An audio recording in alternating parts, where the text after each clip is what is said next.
Welcome to our journey through the timeless story of creation, as told in the book of Genesis in the Bible. In the beginning, there was nothing but darkness and chaos. But then, something incredible happened. Let us explore the story of the creation together. We begin with Genesis chapter 1, verse 1. In the beginning, God created the heavens and the earth. In the beginning, God created everything, the heavens and the earth, out of nothing but His own word. And the earth was formless and empty, with only the Spirit of God hovering over the waters. Then, God spoke again, and there was light. Let's read Genesis 1:3.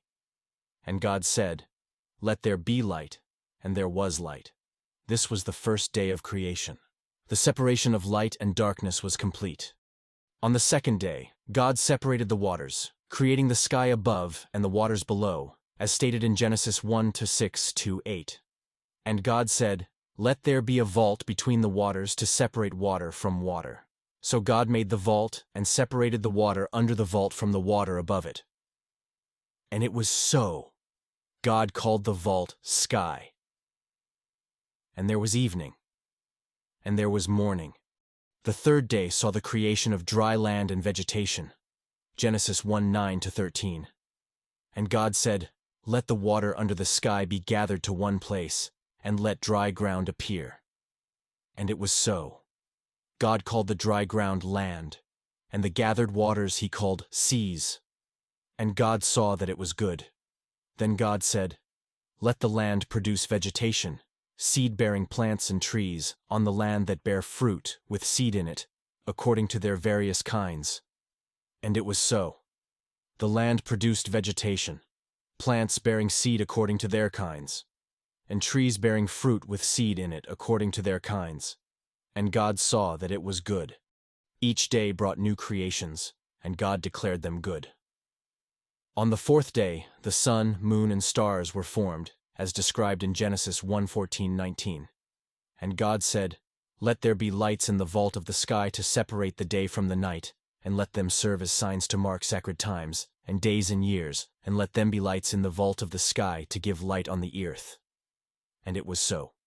God made two great lights, the greater light to govern the day, and the lesser light to govern the night. He also made the stars. God set them in the vault of the sky to give light on the earth, to govern the day and the night, and to separate light from darkness. And God saw that it was good. The fifth day saw the creation of sea creatures and birds, as mentioned in Genesis 1:20-23. And God said, "Let the water teem with living creatures, and let birds fly above the earth, across the vault of the sky."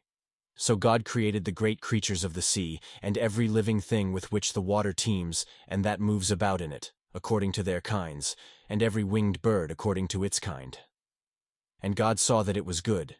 God blessed them and said, "Be fruitful and increase in number, and fill the water in the seas, and let the birds increase on the earth." Finally, on the sixth day, God created land animals, including humankind, as we see in Genesis 1:24-27. And God said, "Let the land produce living creatures according to their kinds, the livestock, the creatures that move along the ground, and the wild animals, each according to its kind." And it was so. God made the wild animals according to their kinds, the livestock according to their kinds, and all the creatures that move along the ground according to their kinds. And God saw that it was good. Then God said, "Let us make mankind in our image, in our likeness, so that they may rule over the fish in the sea and the birds in the sky, over the livestock and all the wild animals, and over all the creatures that move along the ground." So God created mankind in His own image. In the image of God He created them. Male and female He created them.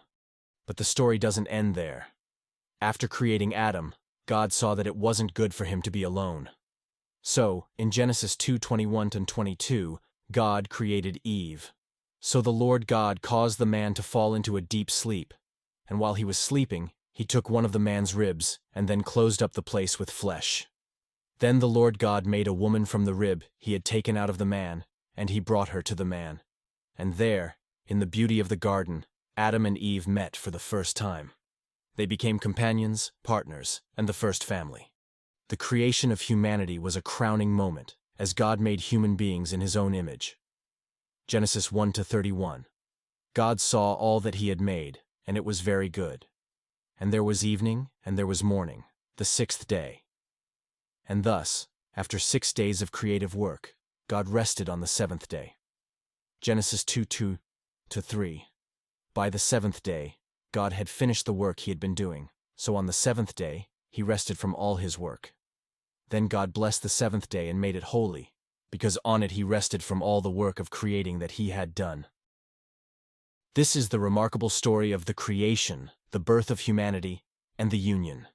It is a testament to the power, wisdom, and artistry of God. It reminds us of the incredible beauty and diversity of the world around us, and the unique place that humanity holds in the grand tapestry of creation. Thank you for joining us on this journey through the first chapter of Genesis. Stay tuned for more captivating stories from the Bible in future videos. If you found this video informative and inspiring, please like, share, and subscribe for more content. Feel free to leave your thoughts and questions in the comments below. Until next time, may the story of the creation continue to inspire and uplift you. God bless you.